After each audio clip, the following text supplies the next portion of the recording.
Hello and welcome to the Biohackher Podcast. I'm Azra Alagich, your host and founder of Biohackher. I'm an integrative nutrition health coach specializing in longevity for women, a health and wellness journalist, writer, corporate consultant, and a biohacking advocate. Biohackher is a space where we can explore ways to optimize our health to live well longer.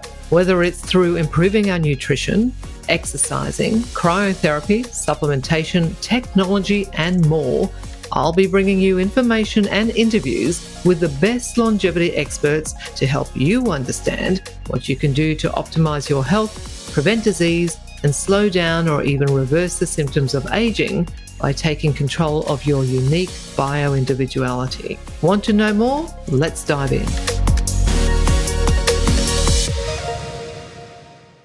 Welcome to the Biohacker Podcast, where we explore the frontiers of science, health, and longevity. Today, I'm thrilled to have Professor Nir Barzilai from the Albert Einstein College of Medicine with us, a pioneering force in the field of aging research. Professor Barzilai holds the distinguished positions of Director of the Institute for Aging Research, Director of the Nathan Schock Center of Excellence in the Basic Biology of Aging, and the Ingeborg and Ira Leon Rennert Chair of Aging Research. His groundbreaking work has led to the discovery of the first longevity gene in humans, providing a genetic key to understanding healthy aging and extreme longevity. This discovery has paved the way for the development of treatments for age-related diseases, such as type 2 diabetes, currently being tested in clinical trials.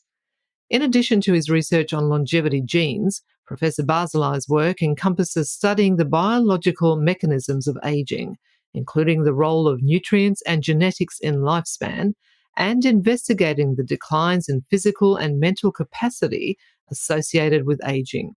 He serves as a professor of medicine in endocrinology and of genetics, contributing significantly to our understanding of how these factors affect longevity. Professor Barzilai's contributions to science and medicine are widely recognized. He has been honored with numerous prestigious awards, including the Beeson Fellow for Aging Research, the Ellison Medical Foundation Senior Scholar in Aging Award, and the Paul F. Glenn Foundation Award, among others. His leadership extends beyond research as he spearheads international efforts to approve drugs targeting aging. A key initiative, Targeting Aging with Metformin, or otherwise known as TAME, aims to demonstrate that aging-related multimorbidities can be delayed, potentially revolutionizing how we approach aging and its associated diseases. Beyond his scientific achievements, Professor Barzilai's life is marked by remarkable experiences, including serving as chief medic and physician in the Israel Defense Forces, and his humanitarian work in Cambodia and with the Zulu in South Africa. His insights and experiences promise to make this an enlightening episode on the possibilities of extending human health span and lifespan. Join us as we delve into the fascinating world of aging research with Professor Nir Barzilai, discovering how the secrets to longevity can reshape our future. Professor Nir, welcome to the Biohackher Podcast. So great to have you on. Thank you for having me. Interesting subject. Certainly is. Let's dive straight in. Your work with the Longevity Genes Project has been groundbreaking. I'm really interested to hear more about it. Can you elaborate on the scope and in particular the surprising findings that you found with the Jewish community that you studied? Sure. So we have now a study that consists of about 750 centenarians and their families. Okay, so their children and the people who are married to their children. There are two studies. There are the centenarians who we see just once in their homes, and then a longitudinal study about their children because their children happen to be much healthier. You know, they're kind of 10 years biologically younger than the people who they are married to. So there's a strong genetic effect of centenarians on their children. And the reason we're doing this study is because we're looking for longevity genes. Why are we looking for longevity genes? Because when our centenarians born, at least when we started, life expectancy was 40 or 50 eventually. So they already double their lifespan. Okay. This is a huge, huge effect. When you live 50 years more than your classmates, right, on average, this is huge. And we believe that it doesn't happen just like that. It happens because they have some genetic factors that help them. I just want to say that Ashkenazi Jew is just a technical thing because it's a genetic study. When you do a genetic study, you have to choose a population that is very homogeneous. Otherwise, you need too many people and it's too expensive. So we estimate that by studying Ashkenazi Jews compared to other whites, we would need 50 times, 20 to 50 times, because it depends on the genetics. But you would need so many more people that you couldn't afford the study. Okay, so this is a shortcut. Another thing that's always important in genetics is that in the United States, healthcare is determined by education, your social status, whether you have a good medical insurance. So when you have this homogeneous, you could do it with relatively small group of people. Not that 750 is not a small group of people, but genetics for diabetes is on hundred thousands of people, okay, because there are so many more of them. Yeah. And it was interesting because you've also found that it wasn't just, well, there's the genetic factor, but they didn't have the healthy lifestyle that is normally attributed to longevity. And so how does that go, in terms of challenging the perspectives around healthy, living and how we age? Right, and it was it was surprising to me. So basically, we showed that our centenarians is almost 50% were overweight or obese. That smoking was 60% in men and 30% of women. Physical activity less than 50%, even doing like housework. Vegetarian 2%. So in other words, they got there in spite of the environment, which made it even more interesting for us, even more suggesting that they have longevity genes and they can be therefore protected from the environment. I have a woman who I met when she was 100 years old in a New York apartment. When I met her, she came out of the door smoking. And I said to her, Helen, nobody told you to stop smoking. And she said, all the 4 doctors that told me to stop smoking, they died because she didn't need to stop smoking. And when this paper came out, it was made fun in the late shows where people were saying, you see, the secret for longevity is you have to be obese to smoke, et cetera, et cetera. But yeah, please understand, they, they, for them, it didn't matter or didn't matter much or didn't matter to a lot of them. Okay, they got there anyhow because they had genes that allow them to get there. But for us, we have to exercise, to eat right, to sleep, to have social connectivity, all that. Okay. Unless we can capitalize those genes, right, at some point in the future. So, we talk a lot about in the longevity space the difference between chronological age and biological age. For our listeners who might not understand the difference between those, can you explain the difference and how they differ, but also understand the distinction of the importance of biological age compared to chronological age? Yeah, look, I think this is intuitive. For the people who watch it, it's intuitive. You can look at your friends if you're not that young. When you're young, you don't see it so much, but you look at your parents, look at your grandparents, and look at their friends, and you'll see that they're all the same age, kind of, but some are looking much older than their age, and some look much younger than their age. This is something that we know. And we kind of understand that in this sense, aging is flexibility. What we kind of didn't know that we could get there also. But you can see that there's biological age and chronological age, and that biological age is really more important. We can also quantify biological age. We're developing lots of what we call clocks or measures that will tell us if you're likely to be younger than your age or older than your age. There's a lot of practical reasons to do that. I'll give you two as an example. One is, let's say that age 50, which is kind of age 50 is where the breakdown of aging starts. Of course, not at everyone, because everybody has a different biological age, right? But if we take at age 50 and we have some biomarker, if this biomarker tells us you're 40, you don't need colonoscopy, for example, or maybe breast exam or something like that. If you're 60, you have to start working really hard and you're out of control. Let's get you into shape. Let's see what medicine you need. Let's see what lifestyle changes you need. So to have a biomarker of aging can have implication. I mean, the FDA wants that because colonoscopy at age 50 for everyone is expensive. Do we really need that? Maybe we can, Yeah. it's aging that drives all those diseases. So if we can identify the aging part, maybe the way we treat people will be more personalized and not everybody needs to do colonoscopy at 50. The other reason to develop biomarkers is when you go to the doctor and the doctor said, let's say he says you're older than your age. Okay. Doctor, what do I do? You need to exercise. We'll talk about nutrition, sleep, social connectivity. So you're starting to get into that.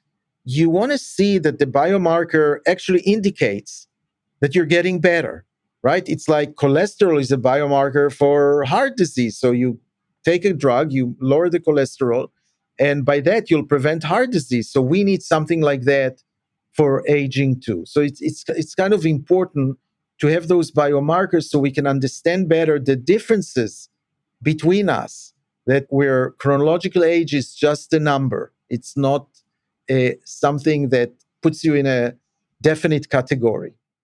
Have you ever seen instances where somebody is doing all the right things? They've got great nutrition, they've got the great, they're doing their exercise, supplementation, they're looking after themselves well. The biological age is still higher than the chronological age, and there's higher inflammation markers. Have you ever seen anything like that? And if so, how would you explain the high biological age as opposed to, everything else that they're doing? So I'll tell you what. I'll tell you. Are you a doctor? Are you an MD? No, I'm not an MD. Okay, I'm asking because when we go to medical school, the first day is do no harm, Yeah. primum non nocere. We learn it in Latin. Okay, so we are conservative, right? What does it mean that if you do distribution of my class, half of them after that are not going to do anything? You have a pain? Too bad. I'm not giving you anything because, Tylenol, one in 100,000 causes liver damage. So I'm not going to give you Tylenol, right? The second day, we learned that in medicine, it's not always and not never. So not only you're conservative, you also have no self-confidence, okay? And I'm saying the background because this is a question that the scientific answer to that is, yeah, do you meet one that doesn't do what you want? Absolutely. Do you know people who did everything right and died young? Absolutely. But we're talking about data that comes from a community and or from a study or from a big clinical studies. And you might be having a drug that saves 100 people and kills 3 people. And I don't know what to tell you. I might not know who's the 3 people that you kill. So we know things on that scale. And the question is how this becomes personalized medicine. How do we know that this treatment that decreased 30% of the heart attacks in the population is the one that you're going to take? And we're making progress. Personalized medicine is a big thing. But yeah, if you ask me, did you see and what you do? I'll just tell you one thing, what I would do.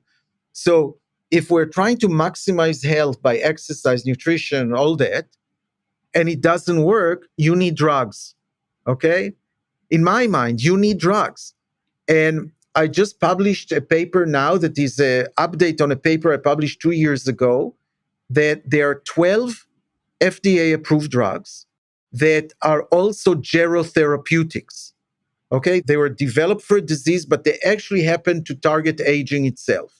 And I think you want to take one of those drugs and you don't want to take supplement, because when you have a drug, you already have safety. It's approved by the FDA. So you have safety, you have efficacy, you have years of use. You know about this drug much more than you know about supplement.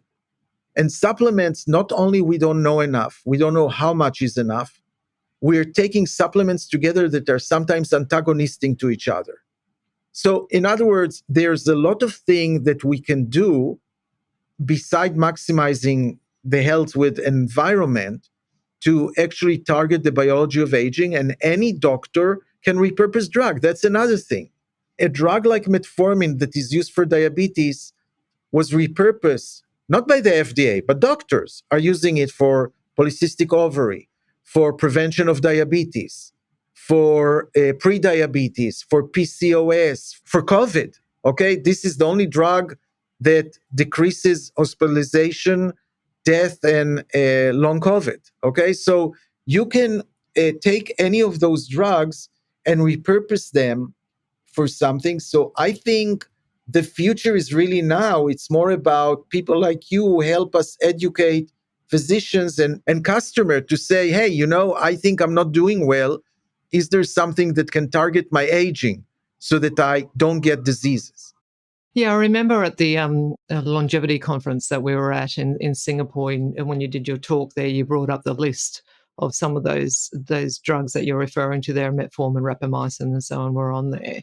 You've been involved in a study as well, targeting aging with metformin as well.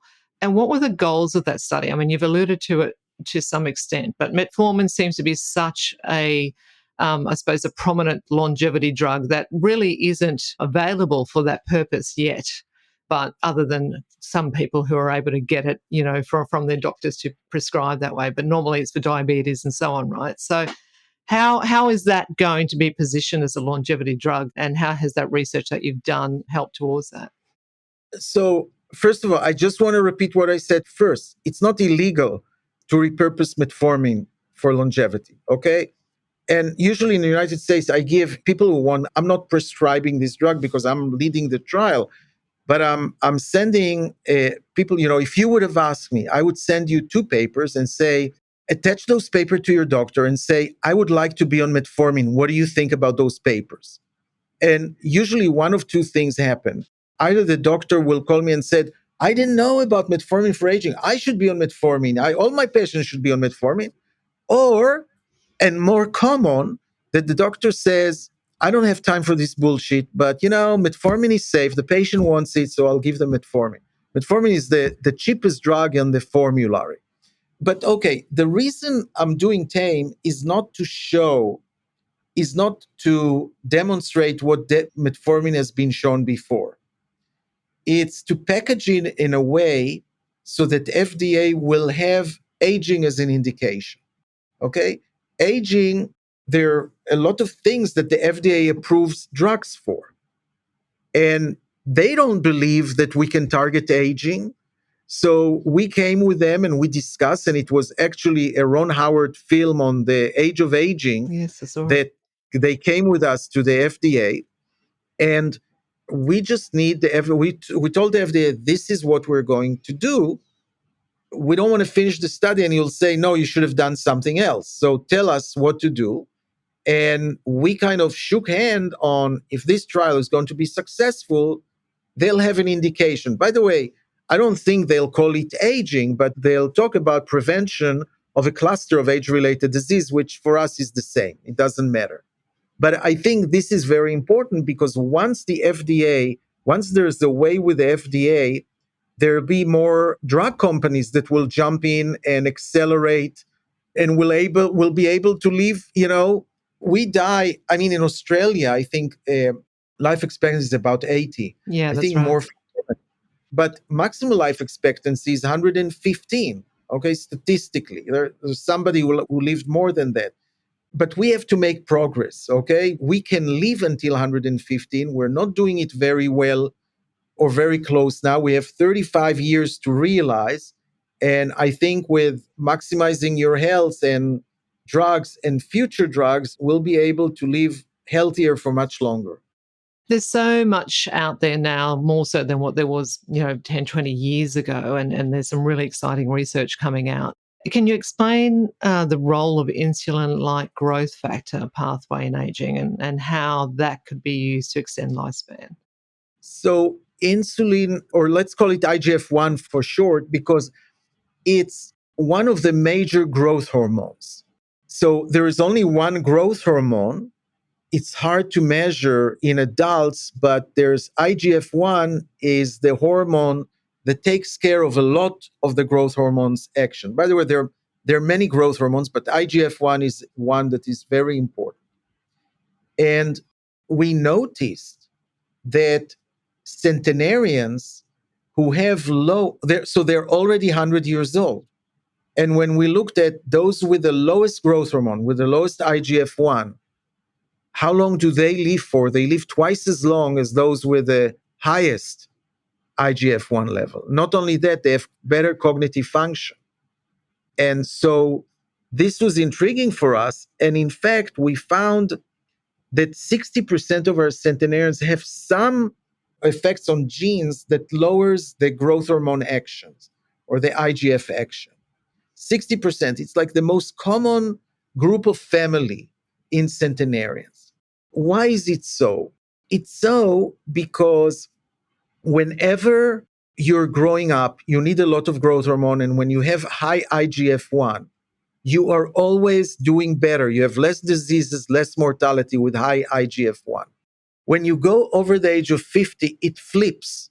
The higher the IGF-1, more diseases you have. In other words, not everything that's good to you for when you're young is good for you when you're old. In fact, there's a whole hypothesis of aging of the antagonistic pleiotromy, that not everything that's good for you when you're young is good for you when you're old. And it's the other way around also.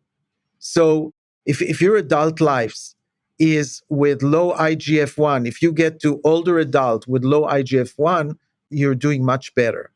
And in fact, we then took this data from centenarians and we tested on mice and we delivered them antibodies against the receptor of this IGF-1. So it has less IGF-1 action, and then we gave it to older animals, and they lived 10% more, but they lived much, much healthier. They had improvement in all older functions. So this is the example of growth hormone. It's a very important example. It also, by the way, means that growth hormone is not a really good treatment for aging. Why does that flip happen, do you think? Do we understand what it is about the aging process that makes the IGF-1 flip in that way? Yeah, look, when you're spending lots of energy in growth and getting to reproduction, right? And being active, then at a certain place, you're starting to break down. So you need this energy to deal now with the breaking down and not with growth. It doesn't make sense that when you break down, you grow. You have to have an energy that will be energy that is specific for aging. And we know like a cluster of proteins that are changing with aging, that are expressing, that comes in blood, that have maybe a protective role, like some of the inflammation that we have with the aging is in a response to a breakdown.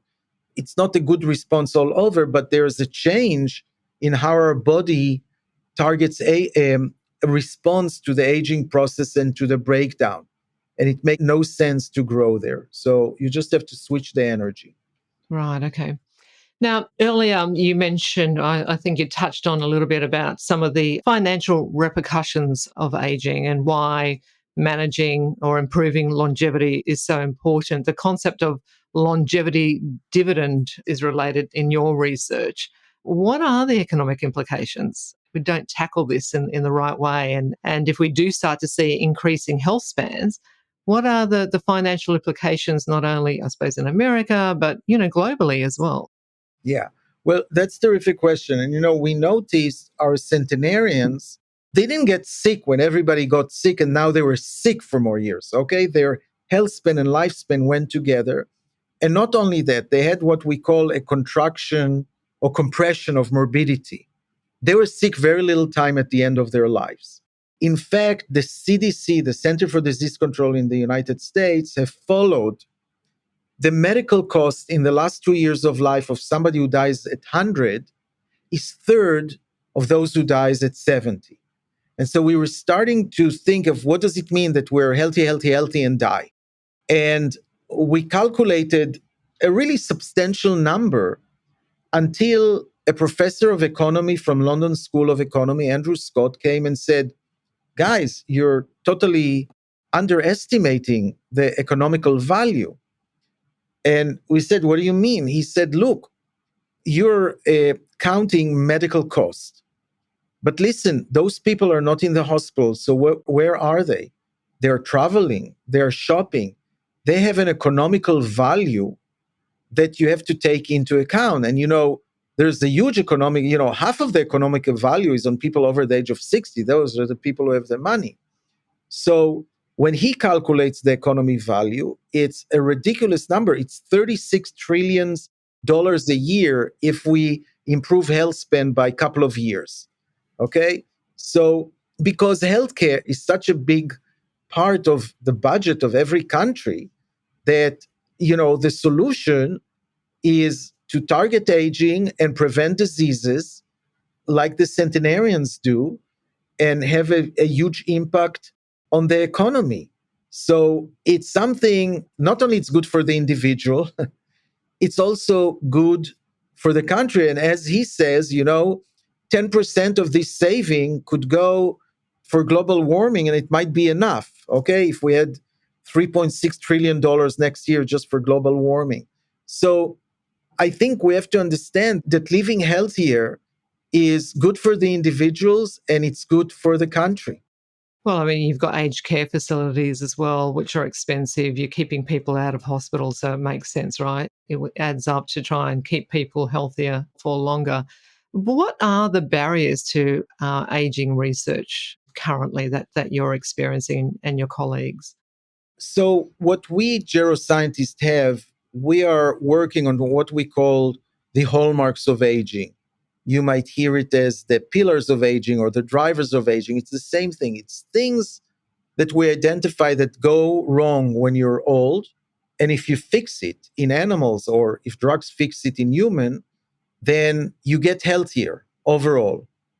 Not only you get healthier, you affect the other hallmarks. So if we have 12 hallmarks, it's not that you have to do all of them together. You target one and you have effects on the other. And this is kind of gave us the way to start understanding aging. I'm not saying it's the basic mechanism of aging, but it's things that go wrong with aging that we can fix and have an impact. So this has been a really great journey because not only we found the hallmarks, we started developing drugs. And I think what's fascinating is drugs like metformin or GLP-1 or rapamycin or SGLT2, all those longevity drugs are targeting most of the hallmarks of aging. And why is it so? Because if each one of them takes an old cell or an old organ or an old body and make it younger, then you fix lots of things.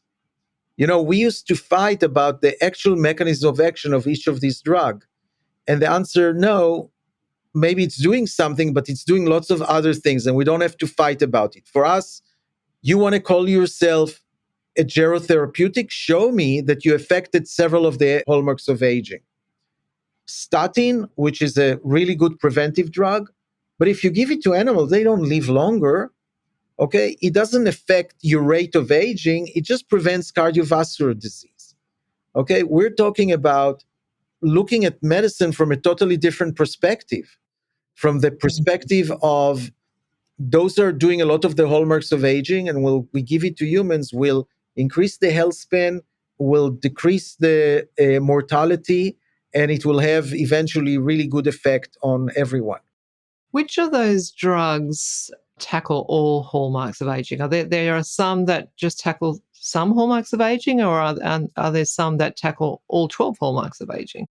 There are 5 drugs that affect all the hallmarks of aging, okay, that are SGLT2, metformin, biphosphonates, the osteoporosis drugs for women, GLP-1, the Ozempic, the obesity drugs, and rapamycin. All of them have shown to target, let's say, at least 5 of the hallmarks of aging. And Ozempic's I suppose recently has got a little bit of a bad name though, because, all these celebrities are using it, to lose weight and so on. What are the risks associated if somebody was to go out and say, okay, right, I'm going to ask my doctor to prescribe me metformin or Ozempic because, it's going to tackle my hallmarks of aging? What are there any side effects if somebody was to do that, or are they relatively safe to take? Yeah, look, the bad name should be for the people who misuse them, right? The drug, look, this drug, I'm a diabetologist. So I see once a month, I see with fellows diabetes patients. So I have experience with GLP-1 agonists for, I think we're using them almost 8 years, between 5 and 8 years. And they don't work all the time, but they work 90% of the time, and they're absolutely incredible. This is one of the drugs that people, when they have new diagnosed diabetes, they come and they ask for it immediately. You have to understand, if patients ask for a drug, they also take it. Yeah. There's a adherence issue, and we have big adherence issue, and we actually play it. We like, if they don't ask, we said, we have this drug. Why don't you look at the internet and see what you think next time? And next time is, doctor, I want my my Ozempic now. So those are good drugs and effective drugs. Look, when I started my research, it was on caloric restricted animals. Caloric restricted animals live 40% longer than others. And we used to say that if you decrease your food at breakfast, lunch, and dinner, you would live longer. But that's not what we've done. What we've done is we gave the food to the animals in the morning. They were hungry. They ate all of that. And they were fasting for 23 hours. If we actually gave them the food throughout the day, they would be thin and hungry, but they wouldn't live longer. Okay. So now we know that it's a combination of caloric restriction and fasting. We were always looking for those calorie mimetics, things that will pretend to decrease our calories without decreasing our calories, right? Without us stopping eating, right? Because that's certainly the hardest. And that's the magic drug. Okay. That's what it does so effectively. Now, it has several problems. It's misused. It helps anorexic people to be anorexic, which we don't want. But the major problem of this drug, as far as aging is concerned, is whenever you lose weight, you lose lean body mass also, you lose your muscle.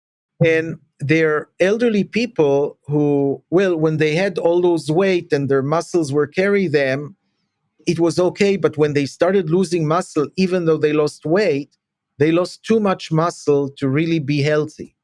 So now a lot of the developments are giving this drug with something that will stop the muscle loss and concentrate on the fat loss. And there are several cool drugs in development here. So I'm just telling you, yeah, it's always more complicated. As I said, there's no never, not always in medicine.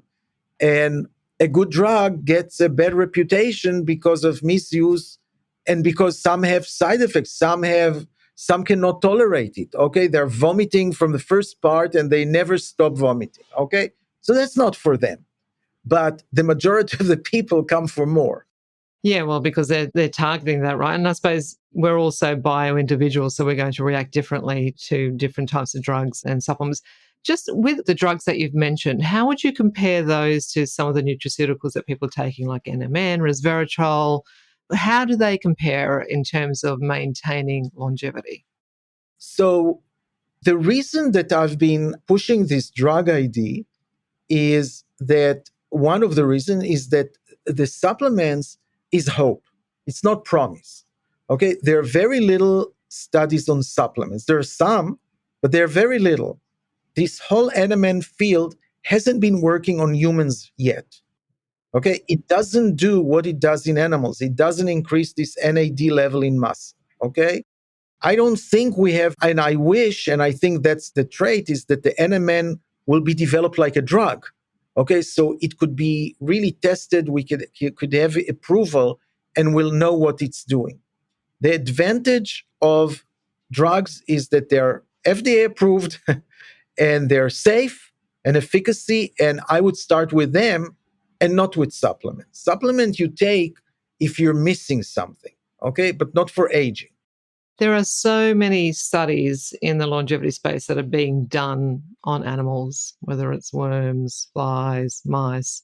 How does that translate into, being effective on humans? And given that, as you just mentioned, there's quite limited research, human clinical trials on NMN and so on. How does it translate if we're doing just this research on animals and not on humans? How does that translate? Well, sometimes it does, and sometimes it doesn't. So the drugs that I mentioned before, the 5 top drugs that I mentioned before, they enhance lifespan in animals, okay, and also decrease overall mortality in humans. So it works. Do everyone works? No. The drugs that are more likely to work are the drugs that work on mammalians, okay, on rats or mice, than those that work on Drosophila or fly or fish or whatever. That doesn't mean that the research is not important, because from a mechanistic perspective and from a pathway perspective, sometimes we understand better where we have to go. But yeah, not all the drugs that are tested in animals are working in humans. I would say, though, just one word. This is much worse for diseases than for aging. And the reason is, for example, the rodent models for diabetes is not the diabetes in humans. Okay, it's a totally different. Yeah, so insulin will work, but you can have drugs that wouldn't work there. The model of animal in Alzheimer is probably not the model of Alzheimer's in humans either. And there you have examples where you cured Alzheimer in mice, and those drugs had no effect on humans. Okay, I think this problem of animals is much harder when it comes to disease, because aging is very similar in all organisms. It's, the skin and the hair and the skeleton and cancers, and it's not the same cancers, it's not the same diseases, but it's the same concept. So things that are changing aging in animals, just regular animals, not disease animals, are much more likely to be translated than all the experiments that were done on animals that are modeled for disease that is not the same. I also heard that that the rodents or mice that are used in this research in a lot of the labs are all coming from the same genetic pool, which has then places limitations on the research as well. What are your thoughts on that? Yes, that's a concern, and it actually we have what's called an intervention testing program. It's a testing program that's supported by the NIH, where they developed a model that is genetically mixed. Okay, so, and that's good, because we're looking at aging. We don't look at the interaction with diseases, and they all age, but they're mixed animals. And the studies that we're looking forward most are the studies that use those animals for a longevity study. They're doing that, it's multi-center. They're doing it in 3 centers around the United States, and they're pulling their data together, and they have a consensus, and they publish their data, and we see if this intervention worked or didn't work.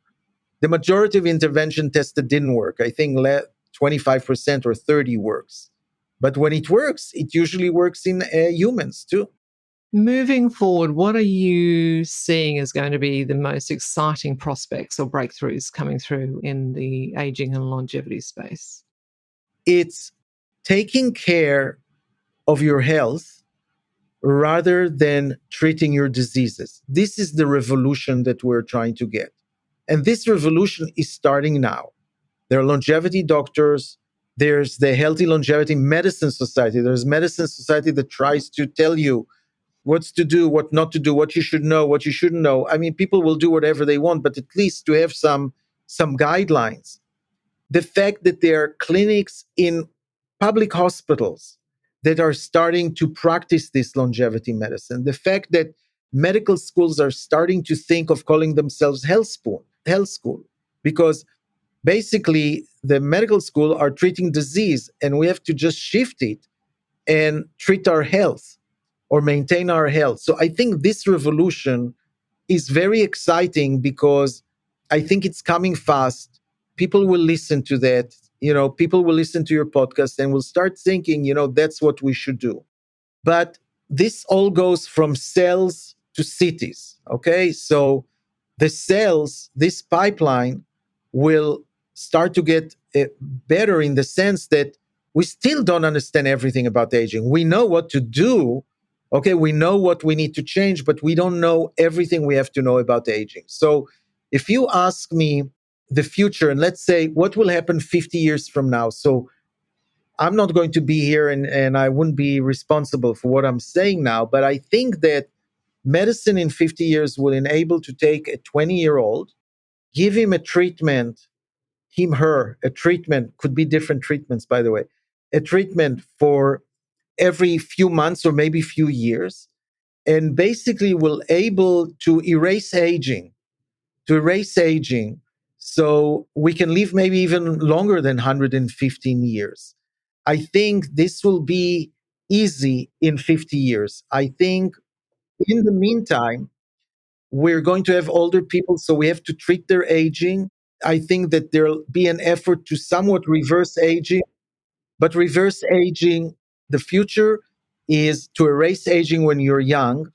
We could probably do more about aging, but I don't think that the concept of fountain of youth is going to happen. In other words, we're not going to take any old person and make them young again, but we can make them better by targeting some prospect of aging.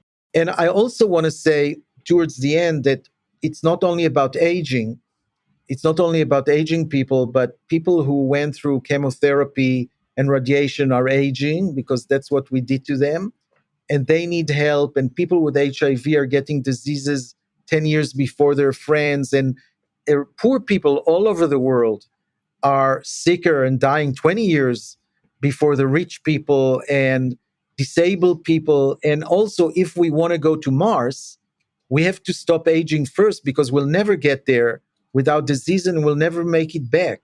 So there's lots of reason to start and talking about this aging process, understanding that it's flexible, that we can do things about it, and that we are progressing rapidly in all fields, in the science and in the clinic, to start thinking about it and doing it.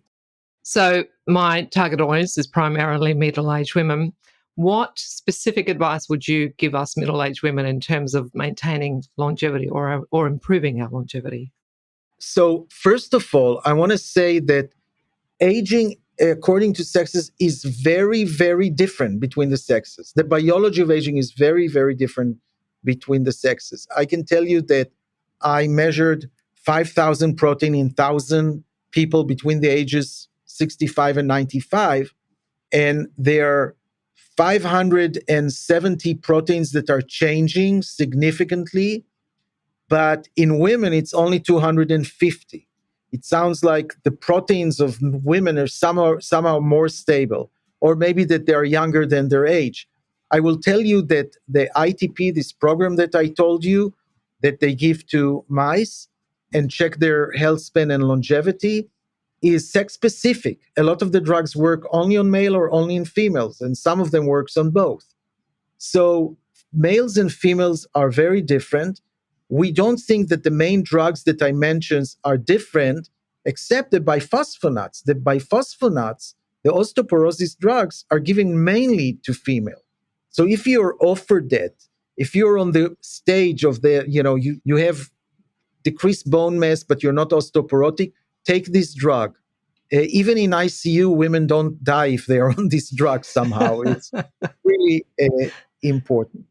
But otherwise, I would say what I say to men, which I said many times before, but it's really important. It's exercise, diet, sleep, and social connectivity.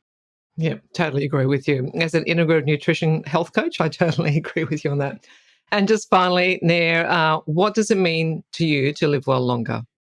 Well, to me, live longer is it's all about the health span. Okay, in other words, if people are asking what age, and I'm not giving an age of 100 or 120, I'm thinking, what age do I want to be healthy?